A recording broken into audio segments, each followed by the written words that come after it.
Halo Sobat Milenial, balik lagi bareng Angel dalam podcast kesayangan kita yaitu podcast Bincang Pembangunan ala Kaum Milenial Big Bang. Hari ini kita akan membahas nih tentang komoditas kelapa. Seperti yang kita ketahui nih, Indonesia adalah negara kepulauan yang termasuk dalam daerah tropis, sehingga cocok sekali untuk tempat tumbuh kelapa. Sebelum membahas lebih lanjut nih ya, kita kenalan dulu kali ya sama para pakarnya, para narasumber nih. Yang pertama ada Ibu dari Kementerian Pertanian, Ibu Alia. Halo Ibu Alia.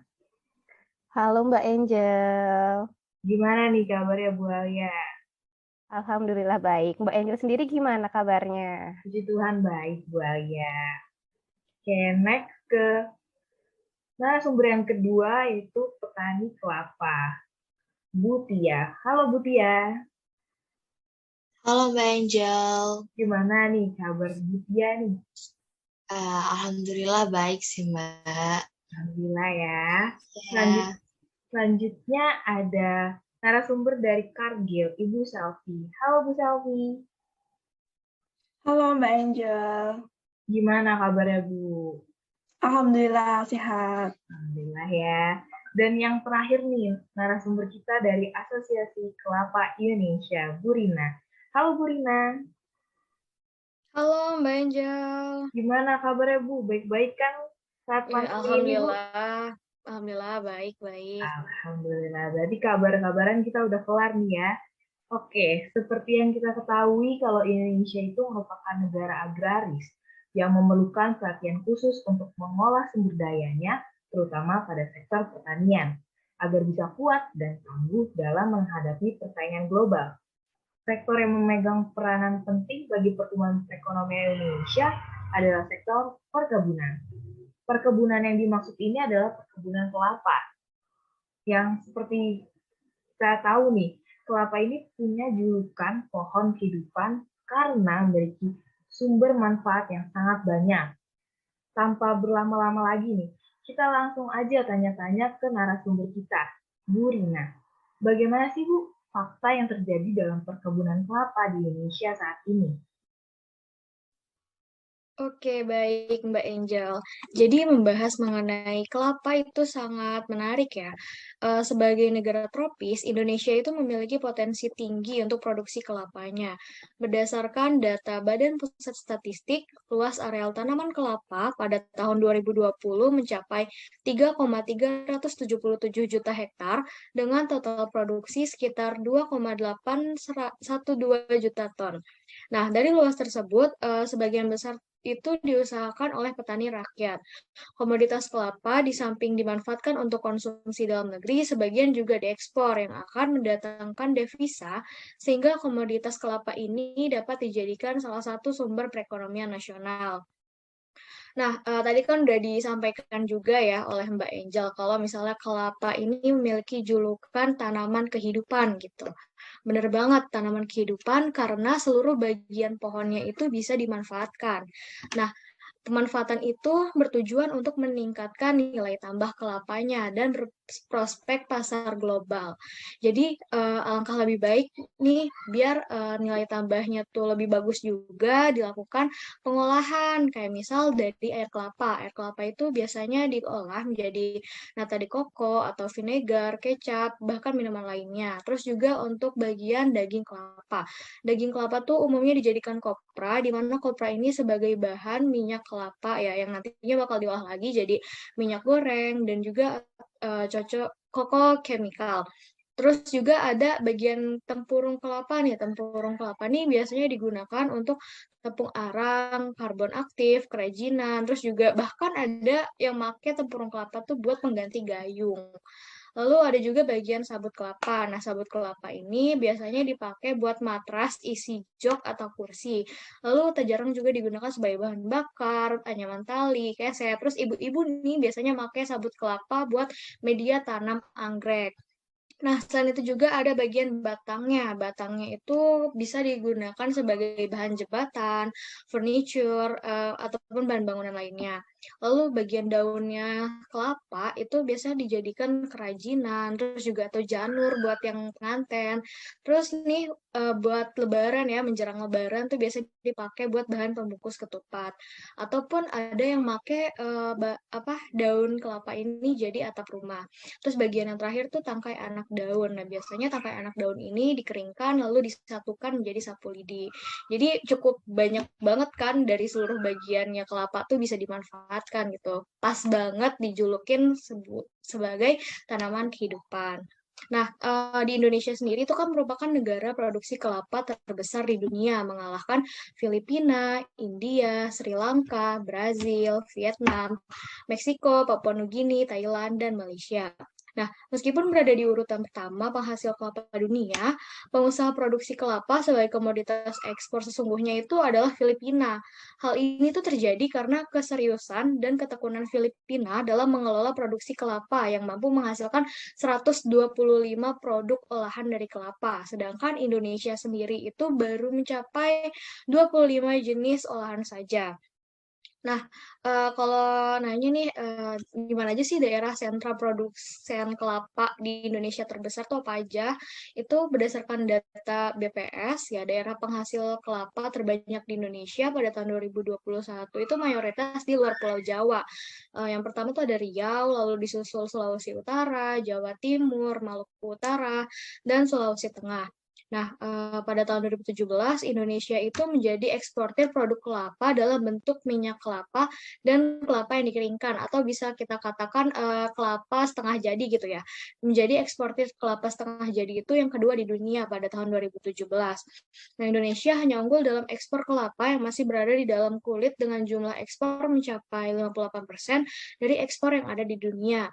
Nah, sangat disayangkan kan jika Indonesia itu hanya mampu memproduksi kelapa dalam bentuk setengah jadi aja. Sedangkan pohon kelapa sendiri itu banyak banget kan manfaatnya. Nah, jadi perlu adanya hilirisasi dengan pengembangan produk turunan kelapa agar meningkatkan nilai tambah dan daya saing produk kelapa, sehingga akan memberikan dampak positif yang lebih untuk petani dan perekonomian Indonesia. Seperti itu, Mbak Angel. Oke, baik. Terima kasih atas penjelasan yang cukup panjang dari Bu Rina ya. Wah, ternyata banyak banget fakta-fakta yang baru kita ketahui ya, Sobat Milenial. Setelah mengetahui fakta nih, adakah nih tambahan dari Bu Tia nih, selaku pihak yang turun langsung sebagai petani, terkait dengan isu yang ada nih, Bu? Oke. Nah, wah, penjelasan dari Mbak Rina ini cukup rinci sekali ya. Banyak banget nih manfaat dari kelapa, tapi mungkin sayangnya ada beberapa problem dari sisi proses pengolahannya. Oke, selanjutnya saya akan menjelaskan ini salah satu isu yang cukup krusial. Pada umumnya nih, memang produksi itu menjadi permasalahan yang sering dialami, seperti kelapa ini, Mbak Angel. Jadi produksi kelapa sempat turun sekitar 1-2 tahun terakhir, di mana kebutuhan bahan baku kelapa untuk industri domestik saat ini hanya bisa terpenuhi sekitar 60%. Hal itu dikarenakan industri di dalam negeri mengalami kesulitan memperoleh bahan baku kelapa, karena mayoritas produksi kelapa diekspor dalam bentuk mentahnya saja. Nah, di sisi lain nih Mbak, dengan dibukanya pasar global, sebagian buah kelapa di beberapa sentra produksi kelapa menjadi incaran beberapa negara tetangga yang kekurangan bahan baku kelapa itu sendiri. Hal tersebut berakibat berkurangnya pasokan bahan baku pada beberapa pabrik pengolah kelapa di beberapa daerah. Adapun masalah lain yang muncul seperti menurunnya luas lahan kelapa, umur kelapa yang semakin tua, dan berkurangnya minat para petani kelapa dalam menanam maupun memelihara tanamannya secara mandiri. Karena apa ya? Karena rendahnya nilai yang diperoleh oleh petani kelapa. Itu mungkin isu pertama yang bisa saya sampaikan pada Sobat Milenial hari ini. Oke, makasih Bu Tia. Berdasarkan isu yang udah disampaikan Bu Tia nih, yaitu isu produksi ya. Bagaimana nih pendapat Bu Selvi selaku peneliti mengenai penyebab isu produksi kelapa? Baik Mbak Angel, terima kasih nih Mbak Angel atas pertanyaannya. Isu mengenai produksi kelapa ini merupakan salah satu isu yang cukup menarik nih untuk kita bahas. Seperti yang sudah dijelaskan nih oleh Bu Tia selaku petani kelapa nih mengenai isu produksi. Isu ini memang nyata Mbak Angel terjadi di lapangan. Nah, penurunan produksi ini merupakan salah satu kasus yang cukup complicated ya. Ini karena banyak faktor yang menjadi penyebab terjadinya masalah ini. Nah, antara lain penyebab dari penurunan produktivitas ini yaitu tanaman yang sudah tua. Memang kebanyakan tanaman di perkebunan milik masyarakat ini sudah tua, jadi hasilnya ini tidak cukup banyak seperti itu Mbak Angel. Nah, selain itu karena faktor tanaman sudah tua, ternyata tanaman yang dipakai oleh petani kita ini bukan merupakan ini varietas unggul. Jadi hasilnya ini tidak begitu maksimal seperti itu. Nah, di sisi lain juga ada serangan hama penyakit, lalu adanya juga alih fungsi lahan, dan juga penurunan luas areal tanam seperti itu. Nah, untuk serangan hama penyakit ini ada beberapa hama yang cukup sering nih menyerang tanaman kelapa kita nih. Nah, antara lain ini adanya kumbang nyiur atau mungkin ini di ilmiah kita nih punya nama ilmiah Oryctes rhinoceros. Lalu ada juga kumbang sagu atau nama ilmiahnya Rhynchophorus virginianus. Nah, selain itu tadi sudah dijelaskan juga oleh Bu Rina ya selaku asosiasi bahwa tanaman kelapa ini kan cukup morfologinya juga cukup ini ya complicated karena ada bunganya, lalu kita juga bisa manfaatkan segala bagiannya. Nah, ini ternyata di bunganya juga ini terdapat hama juga yang menyerang. Nah, ini ternyata hamanya itu adalah ulat Tirataba sp. Nah, selain itu juga buahnya ini juga cukup juga sering diserang oleh hama. Ini ada tupai dan juga tikus.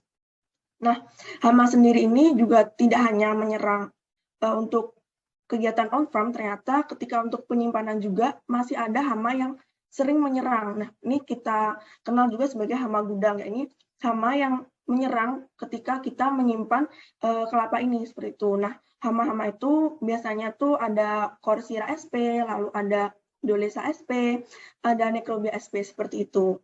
Nah, sebenarnya dengan adanya penurunan produktivitas ini dan juga produksi ini dapat berimbas kepada banyak hal, Mbak Angel. Nah, salah satunya pastinya devisa negara kita. Seperti yang sudah dijelaskan.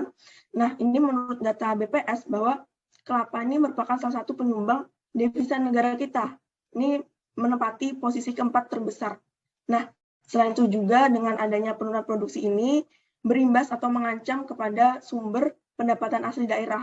Selain itu juga kepada sumber pendapatan petani dan juga masyarakat tentunya. Seperti itu, Mbak Angel. Oke, baik Bu Selvi.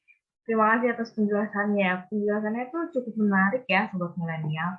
Setelah mengetahui nih penyebabnya, akan jauh lebih baik penyebab itu kita tangani ya.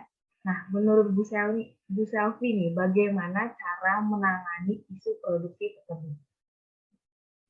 Baik, Mbak Angel. Nah, tadi sudah kita coba paparkan ya ini penyebab-penyebabnya itu kan ada beberapa hal. Nah, pastinya untuk mengatasi hal tersebut kita tidak hanya melakukan satu hal. Nah, ini ada beberapa hal yang dapat kita lakukan untuk meningkatkan produksi dan juga produktivitas kelapa. Nah, cara yang pertama kita dapat melakukan peremajaan tanaman kelapa karena sudah seperti yang dijelaskan tadi bahwa memang kebanyakan tanaman kelapa kita ini sudah tua. Nah, dengan tanaman sudah tua ini tentunya tingkat produktivitasnya sudah mulai menurun seperti itu. Nah, selain itu juga kita dapat menggunakan varietas benih unggul bersertifikat yang telah ditetapkan oleh Balit Palma. Balit Palma sendiri merupakan balai penelitian tanaman palma. Nah, Balit Palma ini sudah mengeluarkan 3 jenis varietas unggul nasional. Nah, ini ada 3 ini, yaitu ada kelapa dalam, lalu ada kelapa genjah, dan juga kelapa hibrida. Nah, ini kami ada beberapa saran varietas unggul yang dapat digunakan oleh petani kita. Ya, ini ada kelapa dalam tengah, lalu ada kelapa genjah salak, dan juga kelapa hibrida Indonesia 1 atau biasa kita sebut sebagai Kina 1. Nah, tadi salah satu penyebabnya juga adanya alih fungsi lahan. Nah, kaitannya dengan perluasan lahan perkebunan kelapa, maka kita perlu lakukan pendataan ulang yang lebih akurat tentang kepemilikan, lalu ada juga fungsi, serta tata guna lahan yang ada, agar data yang kita miliki nantinya ini seragam, jadi tidak berbeda-beda antar instansi, seperti itu. Nah, hal ini kenapa kita lakukan? Karena tujuan kita lakukan ini itu untuk lahan-lahan perkebunan kelapa yang sudah ada, dan juga hutan-hutan yang tersisa nantinya tidak beralih fungsi menjadi lahan perkebunan kelapa. Seperti itu, Mbak Angel. Izin berbicara ya Mbak Angel. Nah, oke, kalau melihat penjelasan dari Mbak Selvi, jadi untuk meningkatkan produksi maupun produktivitas kelapa, itu salah satunya dapat dilakukan dengan peremajaan tanaman kelapa atau menggunakan bibit kelapa yang unggul ya Mbak ya. Jadi saya ingin bertanya kembali nih Mbak, tapi apakah ada strategi yang dapat diupayakan untuk meningkatkan pengembangan produksi kelapa ini ya Mbak? Baik, terima kasih. Ini Bu Tia, ini ada tanggapan langsung nih ya dari petani. Nah, jadi begini Bu Tia, untuk strategi yang dapat kita lakukan untuk meningkatkan pengembangan produksi kelapa ini ada beberapa hal yang dapat kita lakukan. Nah, ini cara yang pertama, yakni kita dapat melakukan pelatihan budidaya tanaman kelapa.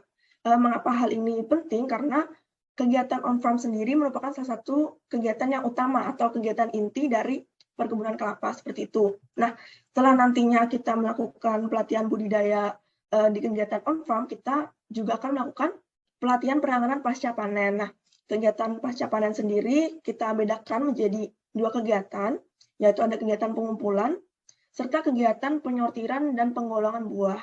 Nah, untuk pengumpulan buah sendiri, nantinya buah itu akan kita kumpulkan menggunakan keranjang atau alat angkut yang tersedia. Nah, buah-buah yang sudah kita kumpulkan nantinya kita satukan di satu tempat, yakni tempat pengumpulan hasil atau biasa kita sebut sebagai TPH. Nantinya di TPH ini buah-buah yang sudah kita panen, kita tumpuk menjadi satu tumpukan dengan tinggi maksimal 1 meter dengan berbentuk piramida dan juga longgar. Nah, untuk kegiatan penyortiran dan juga pengolongan buah, nantinya kita akan melakukan penyortiran buah-buah yang kosong, tidak berair, atau memiliki bunyi nyaring, bila diguncang, serta rusak atau luka kena hama, kan kita singkirkan atau kita buang, karena memang sudah tidak layak digunakan.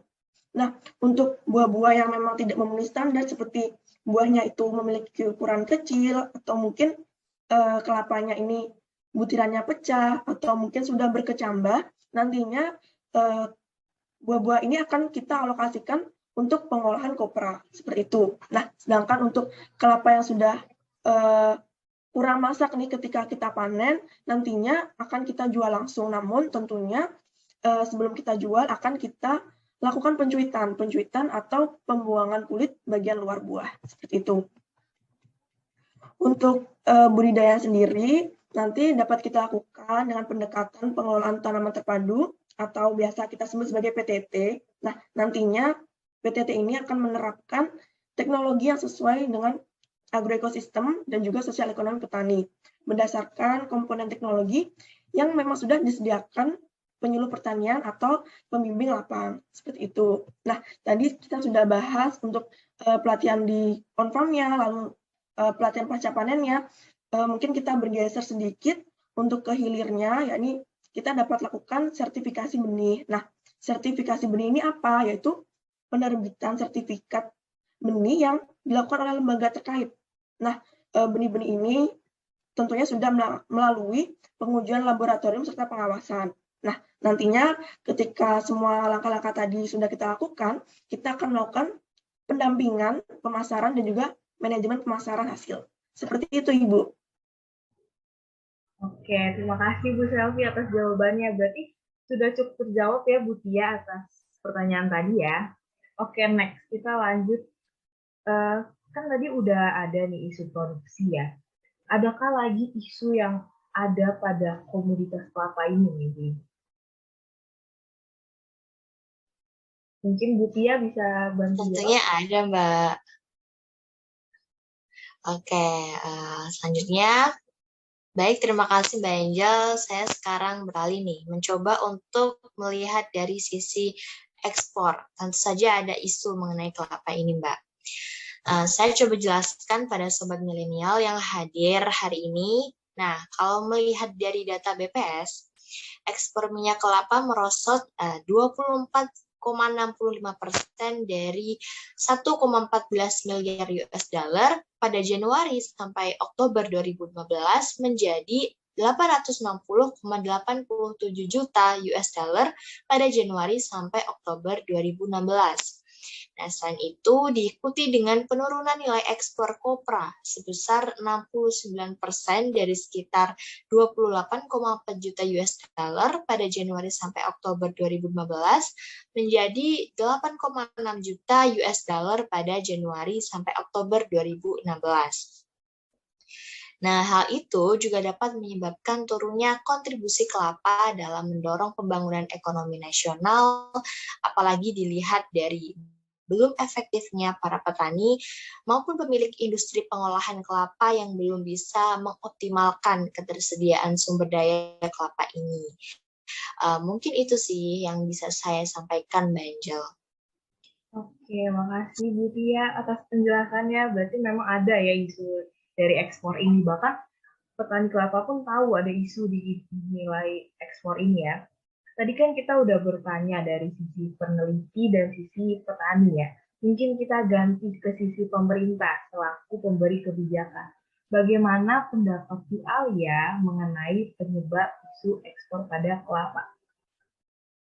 Baik, terima kasih Mbak Angel atas pertanyaannya. Nilai ekspor yang menurun tersebut dapat disebabkan oleh kelapa yang dihasilkan oleh Indonesia masih diekspor dalam bentuk kelapa segar dalam batok.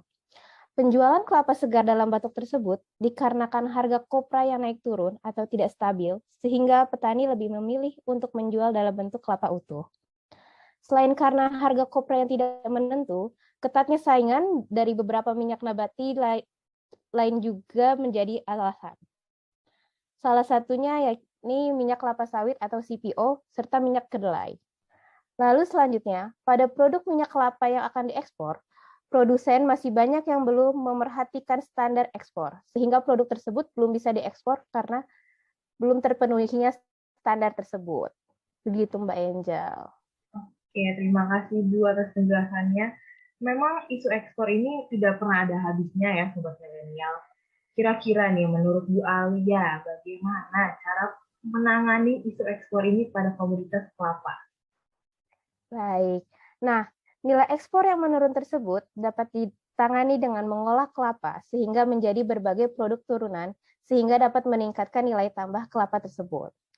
Produk tambahan tersebut dapat berupa minyak kelapa atau VCO yang permintaannya akhir-akhir ini terus meningkat. Lalu ada nata de coco ataupun kelapa kering yang saat ini produk tersebut sangat dibutuhkan pada industri makanan ataupun minuman di benua Eropa. Selain itu, nilai ekspor yang menurun tersebut dapat ditangani dengan pencarian pasar baru, dalam hal ini negara tujuan ekspor. Pencarian pasar baru tersebut sangat dimungkinkan, sebab masih tingginya permintaan akan kelapa serta produk turunannya. Produk yang nantinya akan diekspor tersebut harus memperhatikan standar yang telah ditetapkan negara tujuan ekspor, sebab setiap negara mempunyai standar yang berbeda-beda. Seperti pada produk minyak kelapa atau VCO, standar yang harus dipenuhi oleh produsen yaitu minyak kelapa tersebut haruslah berbau serta beraroma seperti kelapa pada umumnya, lalu tidak tengik dan mudah cair. Dan secara visual, minyak kelapa tersebut haruslah jernih, bening, dan tanpa warna. Gitu. Oke, baik Bu Alia. Jadi untuk mendorong kembali nilai ekspor kelapa ini, petani seperti saya ya itu harus lebih bisa mengembangkan atau mungkin melakukan inovasi pada produk turunan kelapa ya Bu. Dan mungkin petani milenial juga harus melek dan pandai-pandai dalam melihat pangsa pasar dari kelapa ini agar tujuan ekspor nih. Ini kalau ekspor tuh pasti bahasanya sangat luas, kompleks gitu kan. Pasti nyangkutnya sama devisa negara gitu kan. Jadi ya mungkin itu sih ya yang bisa saya tangkap dari penjelasan Bu Alia. Terima kasih atas saran yang telah diberikan ya Bu. Oke, makasih Bu atas jawaban dan tanggapan dari Bu Tia ya. tadi kan udah ada isu produksi, udah ada isu ekspor. Kira-kira nih, adakah isu dari internalnya saat ini nih di komunitas kelapa saat ini? Mungkin ke Bu Tia atau Bu Rina selaku yang turun langsung.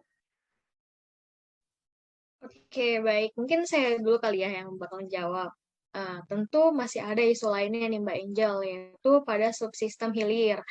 Perkembangan sektor industri kelapa itu kan semakin pesat ya, itu yang turut memberikan dampak pada sektor lain, baik dampak positif maupun negatif. Nah, kalau misal dilihat dari sisi positif, itu perkembangan industri bermanfaat pada sektor perekonomian, yang mana begitu banyak lapangan pekerjaan tercipta. Nah, selain itu juga pemanfaatan teknologi baru yang akhirnya diaplikasikan di berbagai bidang. Nah, adapun dampak negatif dari perkembangan industri yang ini tuh yang sangat terasa adalah berasal dari limbah industri yang merugikan masyarakat sekitar. Nah, limbah industri yang sering dijumpai pada industri pengolah kelapa adalah pencemaran bau limbah, di mana banyak pabrik yang belum maksimal dalam pengolahan limbah industri kelapa, sehingga menimbulkan bau yang kurang sedap. Hal itu dapat mengganggu aktivitas masyarakat, terutama yang bermukim dekat dengan pabrik pengolahan kelapa itu.